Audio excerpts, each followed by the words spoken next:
Hola, ¿qué tal? ¿Cómo estáis? Vamos a hablar de Marvel Rivals. Ya sabéis que es el último título anunciado hace unos días, que tiene mucho que ver con el género de los hero shooters. De hecho, todo el mundo está diciendo que es prácticamente muy similar a Overwatch 2.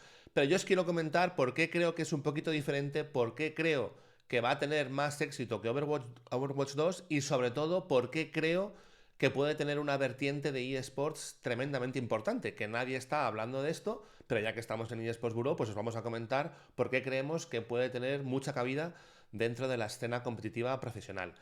Si os parece, podemos ver el tráiler, que es bastante espectacular, y sobre el mismo vamos comentando algunos aspectos que creo que son bastante importantes. Os explico primero por qué creo que el juego tiene bastantes elementos para ser considerado un eSports interesante y luego qué otros elementos, digamos, externos, más allá del juego, deberían de darse para que, bueno, pues como digo, pudiese convertirse en un eSports a todas luces. Así que, si os parece, vamos allá con el tráiler. Hay que decir que el tráiler es bastante espectacular. Vamos a ver que a nivel artístico, mucha gente decía que lo estaba comparando con Overwatch. Yo creo que a nivel artístico, ciertamente a lo mejor los escenarios pueden tener una cierta similitud, digo, en cuanto a estética. Pero lo que son los personajes, ya lo estáis viendo en pantalla, la estética que tienen para mí no tiene nada que ver con la de Overwatch, ¿vale? No es exactamente un cel shading, porque más o menos no es exactamente lo mismo, creo que es un estilo bastante propio. Creo que eso ha hecho que a la gente le guste muchísimo, la verdad es que la gente lo ha recibido a nivel artístico muy bien. Hubo unas pequeñas filtraciones antes del anuncio oficial, entonces ya la gente decía, bueno, otro hero shooter, otra cosa más genérica, otra cosa que Marvel nos intenta meter aquí a la fuerza y demás, y yo creo que, por lo menos en lo que se ha visto de gameplay y en lo que se ha visto a nivel visual, no se puede hablar de algo genérico, creo que se puede hablar de algo que tiene mucho mimo, que está muy cuidado y que por lo tanto, bueno, pues de momento ya ha entrado con buen pie. Ahora, en cuanto a los elementos eSports que yo creo que son interesantes. Bueno, punto número uno.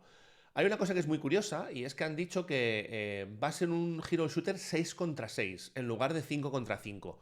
¿Por qué? Pues la verdad es que no lo sabemos, pero yo estoy convencido de que ahí hay un porqué. Ahí detrás, el hecho de que hayan decidido meter un jugador más no es simplemente por me voy a diferenciar del resto de hero shooters y demás. Yo creo que seguramente a nivel de mecánicas de juego y demás hayan hecho algo que tenga sentido y que le dé un, pues eso, lo que digo, un algo que lo diferencie del resto, ¿no? Entonces, un dato muy importante, lo del tema de, como digo, que va a ser un 6 contra 6, ¿vale? Luego hay otra parte tremendamente importante que si me vais a permitir voy a colocar aquí en el tráiler y voy a volver, que tiene que ver con las mecánicas de juego, ¿vale? Por ejemplo, aquí hay una en la que se ve, a ver si la logro conseguir en el tráiler, se ve, por ejemplo, a Bruce Banner, cómo se está transformando en Hulk, cómo, aquí lo veis en pantalla, cómo libera, ahora dentro de un momentito, cómo libera una serie de rayos gamma y cómo apunta hacia Iron Man, que a su vez lo absorbe. ¿Veis? Lo absorbe y a partir de ahí pues libera esa parte de rayos gamma, ¿vale? Bueno, la verdad es que es muy espectacular. Yo no he sido jugador de Overwatch, creo que no le he dedicado más a lo mejor de una hora en mi vida, no os voy a engañar, pero entiendo que estas mecánicas de juego, si no se daban en Overwatch, que estoy convencido de que sí, aquí la verdad es que tienen muy buena pinta y combinan a un montón de héroes que es muy importante, ¿vale? Y luego para mí, el último punto, digamos, que lo hace un... o que como juego en sí mismo, no hablo de los elementos externos, hablo como juego en sí mismo, es un punto tremendamente importante a la hora de confeccionar lo que a día de hoy puede ser un eSports para la comunidad, ¿de acuerdo? Es, pues, básicamente esto que estáis viendo, es decir, que tenemos un juego donde tú ves al personaje en tercera persona. Aquí ves a Doctor Strange, aquí ves a Hulk, aquí puedes estar viendo a Iron Man, que la verdad es que se ve tremendamente espectacular. Y esto parece una tontería. Y seguramente los puristas de los hero shooters me dirán, no, Rafa, pero para que un hero shooter funcione tiene que ser en primera persona, porque la sensación de inmersión que tienes, porque la capacidad que tienes de apuntado y demás lo hace mucho más técnico. A ver, yo no digo que no, ¿vale? Seguramente en todos esos aspectos tengáis razón, pero lo que hace que el videojuego se equilibre o tenga una balanza entre, como digo, ser un juego puramente técnico y que pueda llegar a la comunidad de eSports, a mí esto me parece fundamental. ¿Y por qué me parece fundamental que sea en tercera persona? Por las skins. A nadie se le escapa que el modelo que va a aplicar aquí Marvel, luego ya veremos si hace como un Marvel Avengers y al final en lugar de estar jugando te pasas el día entero comprando skins, ¿no? Eso ya tendremos que verlo. Pero para mí, para la parte competitiva, que tengan esta posibilidad de ser un juego en tercera persona donde se ven las skins de los personajes es fundamental. Porque por mucho que me digáis, en primera persona sí, se puede ver la skin de mi arma, puedo ver la skin de los demás, pero sinceramente para mí no es lo mismo, ¿vale? El yo poder estar jugando con mi personaje y poder estar literalmente viendo la skin que llevo encima, para mí eso es fundamental. Y el tema de las skins, como hemos visto últimamente, se está antojando en algo absolutamente fundamental para el sector. ¿Por qué? Bueno, simplemente haciendo un poquito de historia, hemos tenido el caso de Riot hace muy poquitas semanas. Primero empezamos con el tema que lo anunciamos en eSports Bureau de que a nivel competitivo profesional de Valorant se habían repartido 30 millones provenientes de la venta de skins entre los equipos de la VCT, lo cual es un hito muy importante. El segundo paso que sufrimos o que vimos es que los equipos de la LCK se quejaban amargamente a Riot Games de que, bueno, ellos habían invertido muchísimo, luego habían llegado otros clubs más tarde a un título nuevo y a ellos sí que se les estaba generando una vía de ingresos, mientras que ellos que habían apostado desde el principio por LoL, pues no era así, ¿no?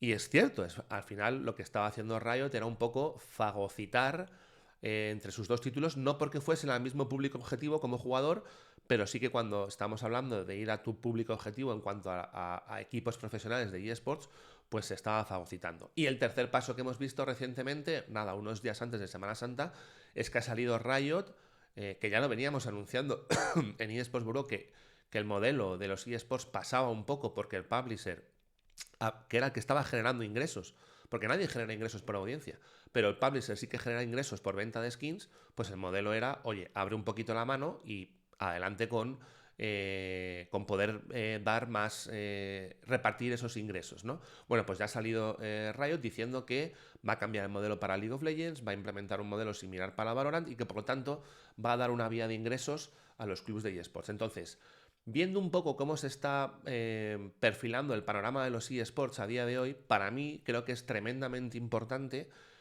que este Marvel Rivals, si quiere tener un determinado futuro dentro de los eSports, tenga este modo en tercera persona. A nadie se le escapa que siendo los personajes de Marvel, y ahora hay 18, pero esto puede subir tranquilamente a 100 y la madre. A nadie se le escapa que el modelo de skins va a ser muy fuerte. Lo que tiene que hacer, en este caso Marvel o NetEase, es, si quieren tener una parte competitiva, ya que lo tienen todo para vender skins, pues es repartir esa parte. Y esto me lleva a lo que ya no son elementos propios del videojuego como tal, sino a lo que tiene que ocurrir por fuera del videojuego para que el propio título pues, se pueda convertir en algo relevante a nivel de eSports. Lo primero, como decía, pues lo primero tiene que ver con el publisher. En este caso, la duda está en quién mandaría aquí. Si mandaría Marvel, si mandaría NetEase.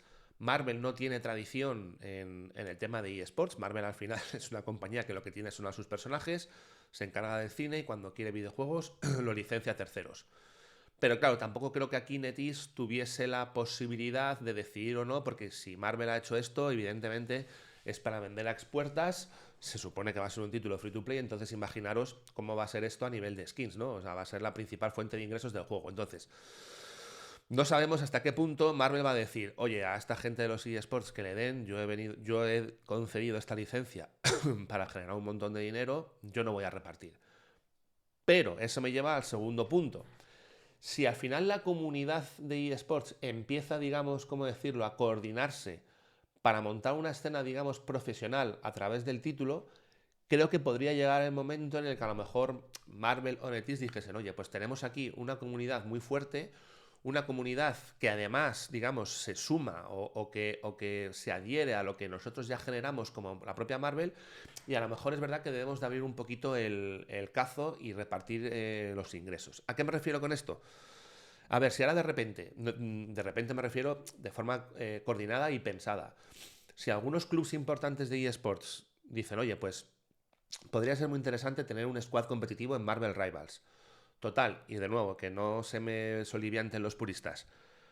Al final, estamos hablando de un hero shooter. Hemos visto cómo la gente podía pasar de un Overwatch a un Valorant o incluso, sin ser un hero shooter, a un Counter. Bueno, pues yo creo que es relativamente sencillo y quién te dice que no puedes coger y toda esa gente que estaba jugando a Overwatch, que no ha tenido la posibilidad, porque Activision Blizzard era muy posesiva con su parte competitiva, ahora que lo ha dividido, o ahora que lo ha, digamos, cedido su gestión a SL Faceit Group, pues que a lo mejor determinados equipos puedan establecer un squad competitivo de Marvel Rivals. Que determinados tournament operators, como puede ser el propio SL Faceit Group, digan, oye, pues aquí hay chicha, esto es una serie de Marvel, o sea, una serie, me refiero a un juego basado en Marvel, los personajes son icónicos, esto es importante, aquí podemos tener mucho interés. Y podemos tener también mucho interés porque al final también, no lo olvidemos, hay una parte que es extremadamente importante y es todo el tema del streaming. Y de nuevo, una vez más, que no se me enfaden los amantes de Overwatch, pero creo, sinceramente, que no es lo mismo el interés que puede generar a nivel de streaming un Overwatch con unos personajes que están fenomenal, que son icónicos y todo lo que queráis, pero no se pueden comparar a unos personajes que son mundialmente conocidos, que han tenido un éxito espectacular en el cine, que puede ser que Marvel ahora mismo, digamos, entre comillas, esté en horas bajas en cuanto al éxito que tienen sus películas y demás, pero tranquilos, que vienen Vengadores, que vienen los Cuatro Fantásticos, en cuanto eso se meta en el juego y salgan las películas, la cantidad de skins, la cantidad de gente que va a estar viendo esto en streaming puede ser espectacular. Entonces, si juntamos esa parte de los clubs que puedan apostar por tener una sección competitiva de Marvel Rivals, si juntamos que a lo mejor, viendo la potencialidad de las audiencias, muchos tournament operators digan, oye, pues vamos a ver qué hay que hacer, con quién hay que hablar para montar un competitivo o para montar un torneo, aunque sea poquito a poco, sobre Marvel Rivals, porque aquí pueda generarse muchísimo interés. Si las audiencias responden, que yo creo que las audiencias en streaming de este tipo de juego de competitivo pueden funcionar francamente bien, si todo eso se da y no es rocambolesco pensar, es decir, tampoco estoy planteando algo que sea como, madre mía, esto una vez entre un millón, no, yo creo que es bastante factible que esto pueda pasar, pues vamos a ver si en un momento dado el publisher, NetEase o Marvel no apoyan un poquito una escena competitiva que pueda ser relativamente sostenible. Yo no creo que esto vaya a convertirse, ni muchísimo menos, en una escena competitiva como la que puede tener un League of Legends o un Valorant, porque para eso está Riot detrás, mimándolo, cuidando, haciendo una estructura, digamos, jerárquica y demás, pero sí que creo que, como os digo, el juego en sí mismo tiene muchos mimbres para poder ser un eSports y creo que si la comunidad lo abraza o apuesta por él, pues se puede generar algo que sea tremendamente positivo. Esta es mi opinión, ¿vale? Dejadme en los comentarios o dejadnos en los comentarios qué es lo que pensáis. A lo mejor decís, Rafa, te has metido tremenda fumada, esto va a ser una cagada, Marvel la va a liar con el tema de los micropagos, las skins, puede ser, ¿eh? No digo que no. Pero a bote pronto, lo que se ha visto a día de hoy, creo que ha callado algunas bocas que decían que esto iba a ser algo genérico y demás. Creo que tiene muy buena pinta y creo que si la comunidad de eSports sabe apostar un poquito y ver las oportunidades y no irse siempre a lo mismo y diferenciarse un poco, puede haber algo ahí bastante interesante. Así que nada, lo dicho, os leemos y muchísimas gracias y nos vemos en el siguiente vídeo. Un abrazo, hasta luego, chao.